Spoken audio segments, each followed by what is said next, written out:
cani fanno i loro bisogni. Io amo i cani, però i padroni dovrebbero essere un poco più educati. È un peccato perché a volte devi fare un po' lo slalom tra le cacche. Via Umberto I dichiara guerra al bisognino selvaggio dei cani e soprattutto dà una tiratina d'orecchie ai padroni degli amici a quattro zampe con questo cartello che troviamo appeso sui muri della centralissima via dello shopping. Questo muro non è un parco, fa un favore al tuo migliore amico e a noi che qui ci lavoriamo e abitiamo. Portalo in un vero parco e soprattutto non lasciare le sue deiezioni qui. La gente sembra quasi impossibile, portano tutti i cani a passeggiare per via Umberto. D'altronde tu esci di casa e trovi giallo e per terra di tutto di più, è logico che uno si arrabbia.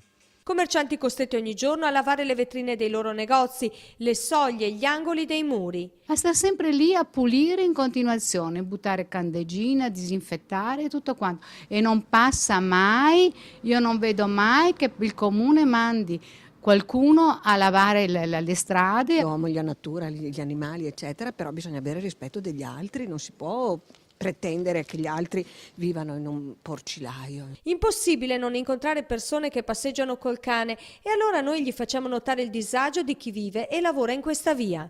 Ci sempre i sacchettini pronti per le feci, perché è assurdo che vedere le strade sporche, ma c'è purtroppo anche quel cittadino lì, purtroppo. Per la popò si può fare qualcosa, però per la pipì è un po'.